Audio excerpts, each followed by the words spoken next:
गीता जुड़ गई हैं। गीता मोहन मेरी सहयोगी जुड़ गई हैं। गीता, फाइन प्रिंट्स पर जब नजर डाली जाएगी, प्रणय बता रहे हैं, तो किन सेक्टर्स पर सबसे ज्यादा इम्पैक्ट होगा ये मालूम चलेगा।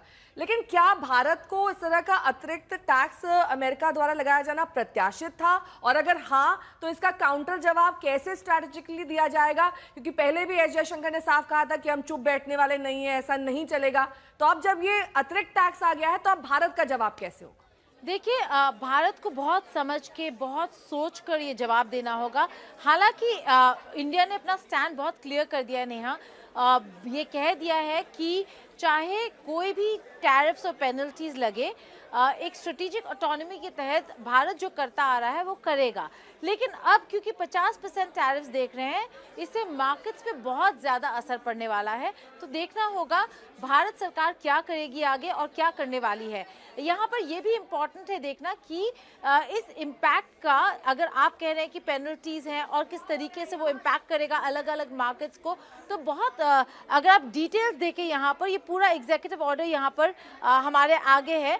यहाँ पर उन्होंने स्पेसिफिकली कहा है कि 25% था टैरिफ्स की वजह से, और 25% यहाँ पर जो लगा दिया है वो है क्योंकि भारत रूसी तेल खरीदने स्टॉप नहीं कर रहा, परचेसेस बंद नहीं कर रहा। इस वजह से ये एक्स्ट्रा 25% टैरिफ लगाया है, जहां पर आप देखेंगे कि ये जो अमेरिका है इसको एक्सप्लेन कर रहा है, कह रहा है कि रूस से भारत क्रूड ऑयल लेता है, which includes petroleum fuels, oils and products of that distillation.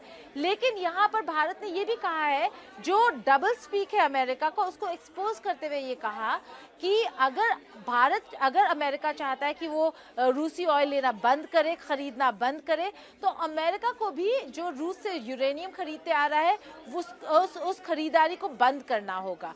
उसको तो माना ही नहीं ट्रंप ने। उन्होंने कहा कि मुझे डिटेल्स पता करनी होगी, मुझे कोई जानकारी नहीं है। वो तो एकदम अनभिज्ञ और इनोसेंट बन गए। तो अब तो अगर उन्हें मालूम ही नहीं है कि यूरेनियम की खरीदारी वो कर रहे हैं, तो ऐसे राष्ट्रपति से फिर क्या उम्मीद की जाएगी? और दूसरा सवाल मेरा आपसे ये है कि कौन से सेक्टर सबसे ज्यादा प्रभावित होने वाले हैं इस अतिरिक्त टैक्स से? देखिए, जो हमारे यहाँ से जो स्टील, एल्यूमिनियम,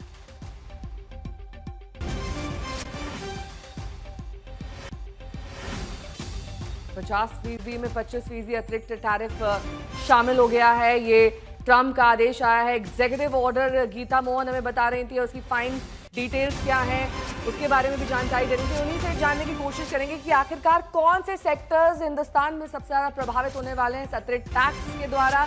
यानी कि अगर 50% टैक्स अब लगता है तो कौन सी चीजें हैं जो इस अर्थव्यवस्था में सबसे ज्यादा प्रभावित होंगी? प्रणय मेरे सहयोगी जुड़ गए हैं। प्रणय, कौन से सेक्टर्स आप बता रहे थे? क्योंकि फाइन प्रिंट के साथ गीता मौजूद थी इस एग्जीक्यूटिव ऑर्डर के, तो कौन से वो क्षेत्र हैं जहां पर अब लुकआउट करना होगा भारत को? देखिए, सबसे महत्वपूर्ण सेक्टर है फार्मास्यूटिकल्स का सेक्टर। करीब $8.7 बिलियन जो है वो भारत का फार्मास्यूटिकल एक्सपोर्ट है, यानी दवा का क्षेत्र जो है, जिसके अंदर एपीआईज होते हैं। दवाओं को बनाने के लिए जो बेसिक इंग्रेडिएंट होता है, जिसे एपीआई कहा जाता है, वो एपीआई भारत एक्सपोर्ट करता है। भारत को दुनिया की फार्मेसी कहा जाता है नेहा। हम सबसे सस्ता और सबसे बेहतर जो है प्रोडक्ट बनाते हैं, और इसीलिए अमेरिका भारत का सबसे बड़ा खरीदार है फार्मास्यूटिकल के क्षेत्र में। और जो फार्मास्यूटिकल क्षेत्र है वो इससे इंपैक्ट हो सकता है, क्योंकि अगर अमेरिका से ये ऑर्डर्स कैंसिल होते हैं, अमेरिका को जाने वाला उत्पाद जो है, लेकिन अभी उसमें जैसा मैंने आपसे कहा, उन फाइन प्रिंट्स के अंदर देखना होगा। जो फाइन प्रिंट्स एग्जीक्यूटिव ऑर्डर के अंदर आए हैं वो अलग होते हैं, और साथ ही इंडस्ट्री जिन फाइन प्रिंट्स को फॉलो करती है उनको अलग तरीके से देखना चाहिए। इससे मेरा तात्पर्य यहाँ पर यह है कि अमेरिकी राष्ट्रपति डोनाल्ड ट्रंप ने तो, जो स्टीव जॉब्स हैं, यूसुफ माफ कीजिएगा, उन्होंने तो एप्पल को भी ये कहा था कि आप जो है भारत के अंदर एप्पल बनाना बंद कर दीजिए, लेकिन ऐसा नहीं हुआ। और साथ ही अगर आप फार्मास्यूटिकल क्षेत्र में देखें तो करीब करीब 30% का मार्जिन जो है वो उसमें है, इंडस्ट्री एब्जॉर्ब कर सकती है उस चीज को। लेकिन जब 50% हो जाता है तब उसके बाद चुनौतियां बढ़ जाती हैं। अगर आप देखें तो शेयर मार्केट के अंदर पिछले कुछ दिनों से जो भारतीय जो फार्मास्यूटिकल प्रोड्यूसर्स हैं, कंपनियां हैं, उनके स्टॉक्स जो हैं उनके अंदर एक गिरावट देखने को मिली है। तो निश्चित रूप से एक घबराहट, एक चिंता जो है वो फार्मास्यूटिकल क्षेत्र के लिए है। इसके अलावा टेक्सटाइल अपैरल जो क्षेत्र है, भारत दुनिया का बड़ा टेक्सटाइल प्रोड्यूसर है, इसलिए टेक्सटाइल के जो उत्पाद हैं, क्योंकि रेडीमेड गारमेंट्स एक ऐसा क्षेत्र है जो प्रभावित हो सकता है। ये वो क्षेत्र हैं, चाहे लेदर हो, चाहे जेम्स एंड ज्वेलरी हो, जो कि लेबर इंटेंसिव है। यहाँ पर हमारी चिंता इस चीजों को लेकर होगी कि यदि बड़े अमेरिकी ऑर्डर्स जो हैं वो कैंसिल होते हैं या ठीक है, वहां मैं उत्पाद रोकूंगी नहीं आपको। जाते हैं। वॉशिंगटन से मेरे सहयोगी रोहित शर्मा इस वक्त जुड़ गए हैं। रोहित, एक कहावत है, हाथी के दांत खाने के और दिखाने के और होते हैं। कुछ ऐसा ही ट्रंप के साथ भी नजर आ रहा है। जिस राष्ट्रपति को ये नहीं पता कि रूस से वो क्या आयात करते हैं, वो हिंदुस्तान को सीख दे रहा है और उसी के आधार पर अतिरिक्त टैक्स भी लगा रहा है। देखिए, राष्ट्रपति ट्रंप ने आज नहीं, मैं ये सबको बताना चाहूंगा, आज जब 10 साल पहले जब वो पहली बार प्रेसिडेंसी के लिए खड़े हुए थे, तब से वो भारत का जिक्र कर रहे हैं टैरिफ को लेके, और हार्ले डेविडसन का जिक्र वो किया करते थे। तो आई थिंक उनके मन में एज अ बिजनेसमैन हमेशा से ये रहा है कि भारत जो है वो फायदा उठा रहा है अमेरिका का। और आई थिंक पहले टर्म में शायद उनके पास इतना बड़ा मैंडेट नहीं था, इतनी बाई नहीं थी लोगों से कि वो इस तरह के टैरिफ्स लगाते। लेकिन सेकेंड एडमिनिस्ट्रेशन में हम देख रहे हैं कि वो पिक एंड चूज कर रहे हैं उनको कितने परसेंट टैरिफ्स लगाने हैं, किस पे कितने लगाने हैं, और किस डील से वो क्या अचीव कर सकते हैं। और जहां तक भारत का सवाल है, मुझे लगता है कि उनका ये जो उन्होंने मुद्दा बनाया है रशिया वॉर को लेके, आई थिंक उन्हें लगता है कहीं ना कहीं कि अगर भारत रशियन ऑयल खरीदना बंद कर दे तो शायद वो जो रशिया यूक्रेन वॉर है वो रुक जाए, और उसको यूज करके, लेवरेज करके वो एक ट्रेड डील साइन करना चाहते हैं। तो हमें देखना होगा इन एंटायरिटी कितना सक्सेसफुल हो पाते हैं प्रेसिडेंट ट्रंप। लेकिन ये एडिशनल 25% टैरिफ जो है ये 21 दिन बाद लागू होगी, और उसके बाद देखना होगा कि भारत किस तरह से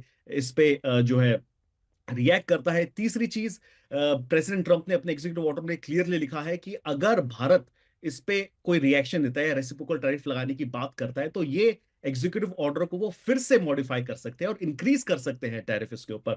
तो कहीं ना कहीं भारत को घेरने की कोशिश की गई है, और एक जियोपॉलिटिकल मुद्दा उठा के, और ये सबसे बड़ी बात है इसमें कि जियोपॉलिटिकल मुद्दा उठा के भारत से नेगोशिएट करने की कोशिश की जा रही है एक ट्रेड डील को लेके, जिसमें अमेरिका चाहता है कि भारत एग्रीकल्चर का जो मार्केट है वो खोल दे, वो बाकी जो सेक्टर्स है रोहित, जिसमें भारत ऐसा जो लगता उनकी नहीं है मजबूरी अपनी वो शायद इस मानी कोशिश जाती है में कि वो चाहते कामयाब हैं होने कि वाले हैं, क्योंकि एस जयशंकर ने साफ कहा था कि हम चुप नहीं बैठने वाले हैं। और ये तब है जब 25% टैरिफ इंपोज हो चुका था, अब अतिरिक्त 25% आ गया है, तो जाहिर तौर पर किसी भी दबाव में हिंदुस्तान नहीं आने वाला है। कई ऐसे सेक्टर्स हैं, हमारे सहयोगियों ने बताए हैं, जो इम्पैक्ट होंगे, जो लेबर इंटेंसिव है, उन पर सबसे ज्यादा प्रभाव पड़ेगा। लेकिन भारत के पास भी निश्चित तौर पर एक काउंटर स्ट्रैटेजी मौजूद होगी, क्योंकि हम अब वो कमजोर देश नहीं है। हम $5 ट्रिलियन इकोनॉमी की अगर बात कर रहे हैं तो उसका कोई बेस, उसका कोई आधार होता है।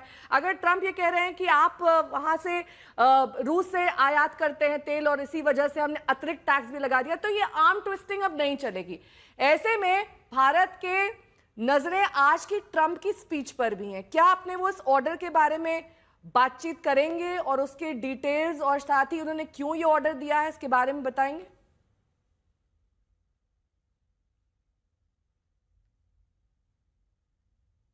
रोहित, हाँ सॉरी, माफ कीजिए, मुझे आपकी आवाज नहीं, आपने कुछ कुछ सवाल कहा मुझसे, सॉरी। काफी लंबा सवाल था मेरा, लेकिन अब संक्षेप में मैं पूछूंगी आपसे यही कि आज की जो ट्रंप की स्पीच है, उस स्पीच में क्या हम इस फैसले के बारे में डिटेल सुनेंगे? देखिए, 4 बजे president Donald Trump white house में एक इवेंट कर रहे हैं, उसमें माना जा रहा है उसमें एप्पल को लेके अनाउंसमेंट होगी। एप्पल $100 बिलियन के आसपास इन्वेस्टमेंट करने वाला है अमेरिका में। स्टीव कुक जो है, टिम कुक जो है, वो यहाँ पे व्हाइट हाउस में आने वाले हैं। तो उसके आई थिंक उसके जब वो सब होगा, वो आई थिंक इवेंट, मुझे पूरा यकीन है कि भारत का मुद्दा जरूर आएगा और वहां पे वो डोनाल्ड ट्रंप जरूर कुछ ना कुछ कहेंगे। ऐसा माना जा रहा है। 4 बजे ईस्टर्न, अभी से कुछ 8 घंटे बाद वो इवेंट है। तो मुझे लगता है कि yes, hopefully we will hear something from president Trump. लेकिन एक स्पेसिफिक, इंडिया स्पेसिफिक कोई भी ऐसा इवेंट नहीं है आज व्हाइट हाउस के अंदर। और प्रेसिडेंट डोनाल्ड ट्रंप के बारे में ये भी कह दूं कि हो सकता है ऑफ द कफ, कल हमने देखा वो किस तरह व्हाइट हाउस की छत पे थे और रिपोर्टर से इंटरेक्ट कर रहे थे, तो हो सकता है कि वो ऑफ द कफ इस तरह का कोई कमेंट्स दे इतने बड़े एग्जीक्यूटिव ठीक ऑर्डर है, के बाद। और हमने ये भी ठीक है, देखा था उनके जो बाकी जो उनके कैबिनेट के ठीक लोग है। हैं वो भी भारत को लेके बात। इस बड़ी खबर पर हमारी नजर बनी रहेगी, और साथ ही ट्रंप की स्पीच लगभग 7 से 8 घंटे के बाद होने वाली है, उस पर भी लगातार आज तक आपको कवरेज दिखाता रहेगा।